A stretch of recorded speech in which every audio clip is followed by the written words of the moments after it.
வணக்கம் நண்பர்களே. மாறன் வீரா சீரியல் செம பரபரப்பாக போயிட்டு இருக்குன்னே சொல்லலாங்க. பரபரப்பான கட்டத்தில் நம்ம மாறன் இதுவரைக்கும் போட்டு மறைச்சி வச்சிருந்த ரகசியம் வெளிப்படக்கூடிய தருணம் தான் வந்துடுச்சு அப்படின்னு சொல்லலாம். அதாங்க, நான் கண்மணி சாவுக்கு நான் காரணம் இல்லை அப்படின்னு உள்ள விஷயத்தை போட்டு உடைக்கிறாங்க. நம்ம வீரா அப்படியே அதிர்ச்சியில் இருக்கிறாங்க. செய்யாத தப்புக்கு இவ்வளோ காலம் தண்டனை அனுபவிக்கதே இந்த மாறனோட தியாகம் அப்படின்னு அந்த இடத்துல உணராங்க. இவனோட நல்ல மனசை நான் புரிஞ்சுக்கிடாம கஷ்டப்படுத்திட்டோம் அப்படின்னு அந்த இடத்துல மாறனை கெட்டி பிடிக்கிறாங்க. மாறா, நீ நிரூபிச்சுட்ட, நீ சுத்த தங்கம், உன்னை உரசி பார்த்து கஷ்டப்படுத்ததே என்னோட வேலையா போச்சு அப்படின்னு அந்த இடத்துல நம்ம மாறனை வீராம செய்கிறாங்க மாறனோட பர்த்டேயில். ஆனால் நம்ம 2 வாரம் ஒன்றா சேர்ந்து தான் இருக்கோம் அப்படின்னு உள்ள விஷயத்தை வெளியே காட்டக்கூடாது மாறா. ஏன்னா எதுக்காக இந்த புஷ்பா வீட்டுக்குள்ள என்ன திட்டத்தோட வந்திருக்கா அப்படின்னு நம்ம கண்டுபிடிக்கணும்னா நம்ம 2 பேரும் ஆளுக்கு ஒவ்வொரு திசையா எதிரி கணங்காவே நடந்துக்கிடணும். அந்த புஷ்பாவை வீட்டை விட்டு விரட்டணும், நம்ம குடும்பத்தை காப்பாற்றணும் அப்படின்னு அந்த இடத்துல திட்டம் போடுறாங்க. அதை பற்றி தாங்க இந்த வீடியோக்குள்ளே பார்க்க போகிறோம். அதுக்கு முன்னாடி சேனலுக்கு லைக் அண்ட் சப்ஸ்கிரைப் பண்ணுங்கள் ஃப்ரெண்ட்ஸ். பக்கத்தில் இருக்க பெல் ஐக்கானையும் கிளிக் பண்ணுங்கள். அப்போ தான் நான் போடுற ஒவ்வொரு வீடியோவும் நோட்டிஃபிகேஷனாக உங்களுக்கு கிடைக்கும். வாங்க ஃப்ரெண்ட்ஸ், வீடியோக்குள்ளே போகலாம். ஃபஸ்ட்டு எடுத்த உடனே பார்த்தோன்னா ஒரு செம அதிரடியான பரபரப்பு கட்டம் அப்படின்னே சொல்லலாங்க. பரபரப்பான கட்டத்தில் நம்ம பார்த்துட்டு இருக்க நேரம் தான் கரெக்டாட்டு நம்ம மாறனுக்கிட்ட வீரா சொல்கிறாங்க, அன்றைக்கி நீ தேவையில்லாமல் என் ரூமுக்குள்ளே வர வேண்டிய வேலையை நீ வச்சுக்கிடாத, ஆளாளுக்கு ஒவ்வொன்று சொல்ல நேரம் என் மனசு அவ்வளோ கஷ்டப்படுது மாறா அப்படின்னு அந்த இடத்துல சொல்ல நேரம், அந்த புஷ்பா எல்லாம் ஒரு ஆளுன்னு சொல்லிக்கிட்டு நீ வீரா இப்படி என்கிட்ட சொல்லுறியா? நான் உனக்கும் எனக்கும் அப்படி ஒரு பெரிய தொடர்பும் இல்லை. அப்படி இருக்க நேரம் நீ கட்டாயமாக என் ரூமுக்கு வரக்கூடாது அப்படின்னு அந்த இடத்துல வீரா சொல்லுறாங்க. இதெல்லாம் புஷ்பாவின் சூழ்ச்சியை தான். பரவாயில்லையே, நான் இதை எதிர்பார்க்கல வீரா கிட்ட இருந்து. ஓ, நம்ம போட்ட குண்டு வெடிக்க ஆரம்பிச்சிட்டு, பரவாயில்ல, இதையே நினச்சி வீரா குழம்பி அவள் அசட்டாவி எந்த வேலையும் செய்யாமல் அவள் கஷ்டப்படணும் அப்படின்னு பலே திட்டத்தோடு இருக்காங்க அப்படின்னே சொல்லலாம்.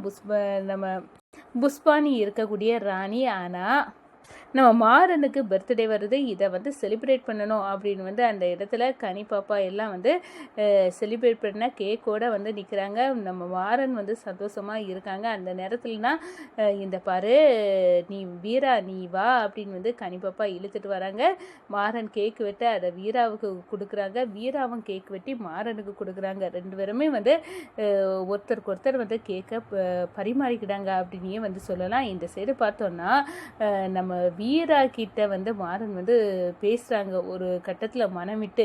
இந்த பாரு, நம்மளும் கணவன் மனைவியாக சேர்ந்து வாழ்ந்துருந்தோம்னா நம்ம கனி வயசுக்கு இப்போ ஒரு பிள்ளைய நம்மளுக்கும் பிறந்திருக்கோம் இல்லை வீரா, ஆனால் நம்ம வாழ்க்கையில் என்னென்னமோ நடந்துச்சு அப்படின்னு அந்த இடத்துல சொல்ல நேரம் நம்ம வீரா கெஸ் பண்ணுறாங்க, நம்ம கண்மணி சாவுக்கான காரணம் இவை இல்லை போல், ஏதோ ஒரு விஷயத்த இந்த மாறன் நம்மகிட்ட இருந்து மறைக்கிறான் அப்படின்னு உள்ள பிடியை பிடிச்சிக்கிட்டாங்க. அப்படின்னா மாறனை விடக்கூடாது. ஏற்கனவே செய்யாத தப்புக்கு இவனுக்கு தண்டனை அனுபவிக்கதே இவனுக்கு பொழைப்பா போச்சு. ஏற்கனவே ராகவன் விஷயத்துலையும் இப்படி தான் பண்ணான். இப்போ ஏதாவது ஒன்று மறைக்காம போல இருக்கு. இவன் நம்ம குடும்பத்துக்காக இவ்வளவோ செய்வான். அப்படி இருக்க நேரம் நிச்சயமாக கண்மணி சாவுலையும் ஒரு மர்மம் இருக்குது. அதை இவன்ட்டு இருந்து தெரியன்னா வேற வழியே இல்லை. நீ டபார்னி நம்ம மாறன் கையை பிடிச்சி என் தலையில் சத்தியடி, நீ ஏதோ ஒரு விஷயத்த கண்மணி விஷயத்தில் மறைக்கிற, அங்கே அன்னைக்கு என்னதான் நடந்த ஆக்சுவலாக அப்படின்னு அந்த இடத்துல கேட்க நேரம் தான். இந்த பாரு, அன்னைக்கு நான் போன கொஞ்ச நேரத்துலேயே கண்ணிமைக்கும் நேரத்தில் எல்லாம் திடுதுபடி நடந்து முடிஞ்சிட்டு, என் முதல்ல இந்த விஜய் விஜயை நம்ம கண்மணி அண்ணி கம்பியை வச்சு குத்திட்டாங்க. அவள் சாவுக்கு போராடினக்கூடிய நேரத்தில் அந்த துப்பாக்கியை அவள் கையில் இருந்ததை வச்சு என்ன சுடதான் வந்தா. ஆனால் என்ன தள்ளி விட்டுட்டு கண்மணி அண்ணி அவங்க அந்த சுட ஏற்றுக்கிட்டாங்க. ஒரு கட்டத்தில் பார்த்தோன்னா 2 பேருமே கண் மூடிட்டாங்க அப்படின்னு அந்த இடத்துல சொல்கிறாங்க. உண்மையாட்டே விஜயை கொன்னது கண்மணி அணி தான். ஆனால் ஒரு சின்ன பொண்ணு பிறக்க நேரமே கொலகாரியோட புள்ள அப்படின்னு உள்ள பட்டத்தோட அந்த வலியை சுமக்குது எவ்வளோ பெரிய ஆபத்து. அப்படி ஒரு வலியை நான் கனி பாப்பாவுக்கு கொடுக்க விரும்பலை. கண்மணி அணி எனக்காக தான் உயிரை விட்டாங்க. என்னை தள்ளி விட்டுட்டு அவங்க அந்த துப்பாக்கி எரிய வாங்கிட்டாங்க. அப்போனா அந்த கனிப்பாப்பாவை காலம் ஃபுல்லாக நம்ம தானே வந்து கண் கலங்காமல் பார்த்துக்கணும். அதுக்காக தான் நான் செய்யாத தப்புக்காக வந்து பழியை ஏற்றுக்கிட்டேன் வீரா, அதுவே நம்ம 2 பேர்த்தையும் பிரிச்சிடுச்சு அப்படின்னு வந்து அந்த இடத்துல சொல்ல நேரம் நம்ம வீரா அப்படியே கண் கலங்குறாங்க. ஏற்கனவே ராகவன் விஷயத்தில் இப்படி தான் நடந்துக்கிட்ட, இப்போவும் நீ வந்து இந்த மாதிரி வந்து தியாகத்தை பண்ணிக்கிட்டு எல்லாத்துக்கிட்டையும் கொலைகாரன் அப்படின்னு ஒரு பட்டத்தை நீ மட்டும் சுமக்கிறல, தனியாக அதன் வலியை மட்டும் நீ மட்டும் ஏற்றுக்கிட்ட. நாங்கள் எல்லாம் வந்து நல்லா இருக்கிறோம், ஆனால் நீ மட்டும் கொலைகாரன்னு உள்ள பழி எவ்வளோ பெரிய கொடுமை, அதை ஏற்றுக்கிட்டு வாழ்றாருலடா அப்படின்னு வந்து அந்த இடத்துல நம்ம மாறனை கெட்டி பிடிக்கிறாங்க வீரா. இந்த சைடு நம்ம வீராவை பார்த்து நீ உண்மையெல்லாம் தெரிஞ்சுக்கிட்டல, இது எனக்கு போதும் வீரா அப்படின்னு வந்து அந்த இடத்துல சொன்னதான். இவ்வளோ காலம் எதுக்குடா நீ இதை மறைச்ச? ஆமாம், நான் மறைச்சது உண்மைதான். ஆனால் வந்து கனி பாப்பாவுக்கு எந்த காலமும் தெரிஞ்சிடக்கூடாது, ஒரு கொலைகாரியோட பொண்ணு அப்படின்னு வந்து அவள் வந்து எந்த நேரம் ஃபீல் பண்ணிடக்கூடாது, அதுக்காக தான் இந்த பழியை நான் ஏற்றுக்கிட்டேன் அப்படின்னு வந்து அந்த இடத்துல வந்து சொல்கிறாங்க. வீரா வந்து நம்ம மாறனின் தியாகத்தை வந்து உணர்ந்துக்கிட்டாங்க, தெரிஞ்சுக்கிட்டாங்க அப்படின்னே வந்து சொல்லலாம்.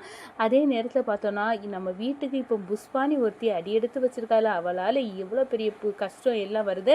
அவள் நம்ம மைண்ட் அப்செட் ஆகிட்டு நம்ம எந்த வேலையும் பண்ணாமல் அதே திங்க் பண்ணிட்டு இருக்கோம் அளவுக்கு நம்ம கொண்டு போயிட்டு இருக்கா அப்படின்னு வந்து சொல்ல நேரம், அவள் எல்லாம் ஒரு ஆளுன்னு நீ யோசிக்கிறியா, அவள் செய்யாத ஒன்றை செய்தோம் அப்படின்னு வந்து காட்டானா கண்டிப்பாக மாறன் நம்ம 2 பேரும் ஒன்று சேர்ந்துட்டோம், புரிஞ்சுக்கிட்டோம் அப்படின்னு வந்து அந்த இடத்துல வந்து அவளுக்கு தெரியக்கூடாது. நான் வந்து ஒரு பாடி கார்டு அந்த ரேஜரே தான் நான் ஒன்று ட்ரீட் பண்ணுவேன், நீயும் என்கிட்ட அப்படியே நடந்துக்க, அப்போ தான் இந்த புஷ்பா யார், அவள் எதுக்காக நம்ம வீட்டுக்குள்ளே வந்தா அப்படின்னு உள்ள எல்லா விஷயத்தையும் வந்து தெரிஞ்சிக்க முடியும் அப்படின்னு சொன்ன நேரம் மாறன், நான் சந்தேகப்படுறேன் இந்த புஷ்பா விஷயத்தில் ஆதித்யா வந்து இன்வால்வ் ஆகியிருப்பானோ அப்படின்னு வந்து எனக்கு சந்தேகமாக இருக்குது அப்படின்னு வந்து அந்த இடத்துல வந்து சொல்ல நேரம், இருக்கலாம், நம்ம கண்டிப்பாக நம்ம 2 பேரும் ஒன்று ஒற்றுமையாக இல்லை, தனித்தனியாக தான் இருக்கோம் அப்படின்னு ஒரு நிலைமையை வந்து உருவாக்கணும், அப்படி வந்து கொண்டு போனால் தான் இந்த புஷ்பாவை கையங்களவுமா பிடிக்க முடியும் அப்படின்னு வந்து அந்த இடத்துல சொல்ல நேரம்.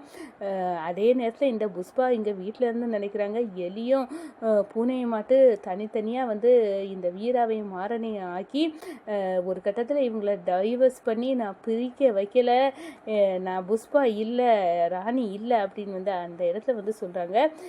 நம்ம புஷ்பாவின் நாட்டத்தை முற்றுப்புள்ளியாக்கிறதுக்கு நம்ம மாறன் வந்து புஷ்பா விஷயத்தை நோண்டி நொங்கெடுக்க இவ யார், என்னை குறிக்கோளோட வந்து ராகுல் மேலே பழியை தூக்கி செய்யாத பழியை தூக்கி உருட்டி தள்ளிக்கிட்டு இங்கே வந்திருக்கா அப்படின்னு வந்து அந்த இடத்துல வந்து நோண்டி நொங்கெடுத்து இவ தான் அந்த கஞ்சா கடத்தலில் உள்ள ராணி அப்படின்னு உள்ள முகத்திரையை கிழிச்சு ராணியை ஓட்டம் பிடிக்க வைக்க தயாராகிட்டாங்க நம்ம மாறனும் வீராவும் அப்படியே வந்து சொல்லலாங்க.